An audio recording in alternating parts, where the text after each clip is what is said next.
맛있는 사과는 새콤달콤하면서 한 입 베었을 때 아삭함과 가즙이 풍부해야 합니다. 결국 사과의 진정한 맛은 아삭거리는 식감과 터지는 과즙에서 나온다고 생각해요.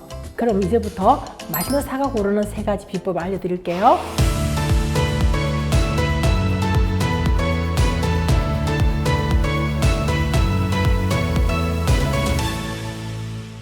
안녕하세요. 국내로 과일 선물의 주양인아입니다. 여러분, 마트에 가서 사과를 고를 때 어떤 사과가 가장 맛있는지 고민되신 적 없으신가요? 하루 하늘의 사과가 의사를 멀리한다. 유명한 말처럼 사과는 건강에도 좋지만 어떤 걸 고르냐에 따라 그 맛과 신선도가 확 달라지는데요. 오늘은 사과를 고를 때 꼭 알아두면 좋은 꿀팁 3가지와 사과를 더 맛있게 즐기는 방법을 알려드릴 테니까 꼭 끝까지 함께 해주세요. 사과의 기원은 무려 4,000년 전으로 인류가 최초로 먹은 과일 중 하나로 알려져 있습니다. 우리나라에서는 고려시대부터 능금이라는 재래 품종이 있었고 서양 사과는 1880년도 미국 선교사들이 처음 들어왔대요. 처음엔 관상용으로 심었지만 지금은 우리 밥상에서는 없어서는 안 될 과일이 되었죠. 제가 어릴 때 대구민이 많은 이유는 사과 덕분이라는 말이 있었답니다. 그때는 과일이 귀한 시절이어서 대구와 남부 지역의 사과의 주생산지니까 많이 먹어서 그렇다는 뜻이겠죠. 그런데 요즘은 기후변화 때문에 사과 재배 지역이 점점점 북쪽으로 이동하고 있다는 사실 알고 계셨나요? 지금은 강원도에서 사과를 재배하고 있고 앞으로 50년 후에는 강원도가 주된 사과 산지가 될 수 있다는 이야기도 나옵니다. 기후변화 영향이 정말 크죠. 제가 일본과 동남아시아로 과일 수출 시장 개척하면서 흥미로운 점을 알게 되었는데요. 일본은 1962년도에 부사 사과를 개발할 만큼 선진 기술을 빠르게 받아들였고 과일의 품질도 매우 뛰어납니다. 중국은 세계 최대 사과 생산국으로 가격이 매우 저렴합니다. 한국으로 만약에 수입된다면 우리나라 농민들의 피해가 크기 때문에 현재 한국과 중국 간에는 사과 수출입이 금지되어 있죠. 동남아시아는 자체적으로 사과를 생산하지 않기 때문에 여러 나라로부터 사과를 수입하고 있는데요. 일본 사과는 품질 좋고 가격도 합리적이라 인기가 많고 중국 사과는 가격이 저렴해서 많이 팔립니다. 하지만 우리나라 사과는 일본에 비해 품질은 떨어지고 중국에 비해 가격은 높아서 수출하는 데 애로사항이 많답니다. 우리 고객분들이 좋은 품질의 사과를 알고 구매해 주시면 우리나라 농가들도 더 좋은 품질의 사과를 재배해서 세계 시장으로 더 많이 수출할 수 있다고 생각합니다. 사과의 제철이 언제일까요? 요즘은 저장 기술 덕분에 늦가을에 수확한 부사 사과를 이듬해 여름까지도 맛있게 즐길 수 있는데요. 그래서 제철을 느끼기가 힘들죠. 하지만 사과의 본격적인 제철은 8월 하순부터 11월 중순까지랍니다. 부사는 늦게 출하해서 오랫동안 저장하면서 먹을 수 있지만 가을에 수확하는 품종들은 오래 저장이 안 돼서 이때만 맛을 즐길 수 있다는 사실 놓치지 마세요. 다양한 품종이 순차적으로 출하되는 제철에 다양한 품종들을 신선하게 맛있게 즐겨보세요. 이번에는 사과 품종 특성과 제철을 알아볼게요. 먼저 아오리는 일본에서 개발된 초록빛 사과로 상큼하고 시원한 맛이 특징입니다. 여름철 일찍 맛볼 수 있는 사과로 한때 인기가 많았지만 요즘은 저장 기술의 발전 덕분에 부사 사과를 8월 중순까지도 즐길 수 있게 되면서 아오리는 점점점 인기가 줄어들고 있어요. 특히 8월 중순부터는 더욱 맛있는 홍로가 나오기 때문에 아오리 사과는 예전만큼 주목을 받지 못하는 품종이 되었습니다.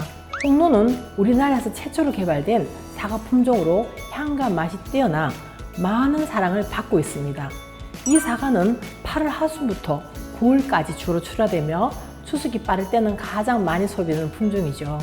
다만 저장 기간이 짧고 과육이 부드러워서 조금만 부딪힘에도 시꺼멓게 쉽게 멍이 드는 단점이 있어요. 신선하고 향긋한 홍로는 초가을에 즐기기 좋은 사과입니다.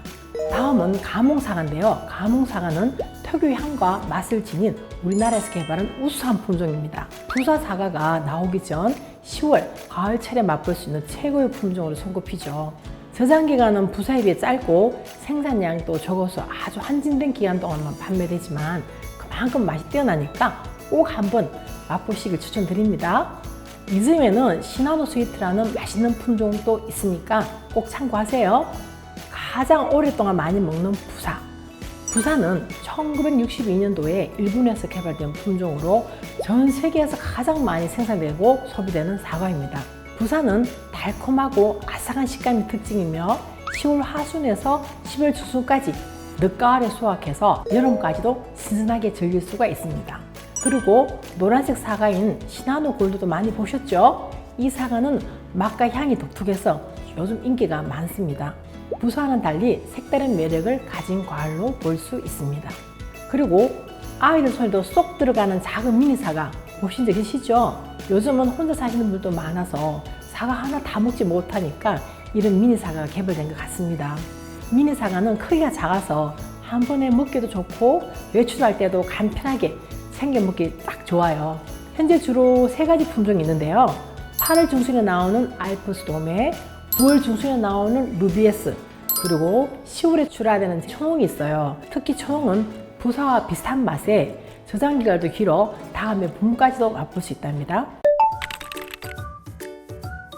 모든 과일이 그렇듯이 사과도 당도만 높다고 해서 맛있는 게 아닙니다. 오래된 사과는 수분이 날아가 당도는 높을 수 있지만 과일이 포석포석해지면서 식감과 맛이 떨어질 수 있죠. 맛있는 사과는 새콤달콤하면서 한 입 베었을 때 아삭함과 가즙이 풍부해야 합니다. 결국 사과의 진정한 맛은 아삭거리는 식감과 터지는 과즙에서 나온다고 생각해요. 그럼 이제부터 맛있는 사과 고르는 3가지 비법을 알려드릴게요. 잘 기억해 두셨다가 다음번 사과를 고를 때 활용해 보세요. 첫째, 사과의 모양을 확인하세요.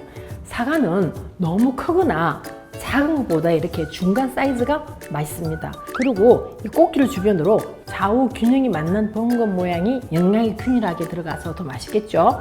두 번째는 사과의 무게를 확인하세요. 손으로 들었을 때 묵직하고 단단한 사과가 좋은데요. 특히 구정기 지나면 저장된 사과들이 수분이 빠져 포석해질 수가 있습니다. 이때는 단단하고 무거운 사과를 고르는 것이 너무 중요해요. 저장 사과를 고를 때는 손가락으로 톡톡톡 들었을 때 맑은 소리가 나면 과즙이 풍부하고 아삭한 사과라고 볼 수가 있습니다. 세 번째는 사과의 껍질을 확인하세요. 껍질에 이런 황금색 점박이 있는 것이 맛있습니다. 햇빛을 많이 받아 생긴 점들이랍니다. 또 사과는 껍질째 먹는 것이 좋으니까 껍질이 얇은 게 좋겠죠. 오늘 영상에서는 사과를 맛있게 고르는 방법 3가지를 알려드렸습니다. 사과의 꼭질 중심으로 좌우 균형이 맞는지, 들었을 때 단단하고 묵직한지, 껍질이 얇고 황금색 점박이 있는지, 이 간단한 꿀팁만으로 신선하고 맛있는 사과를 고르실 수 있습니다.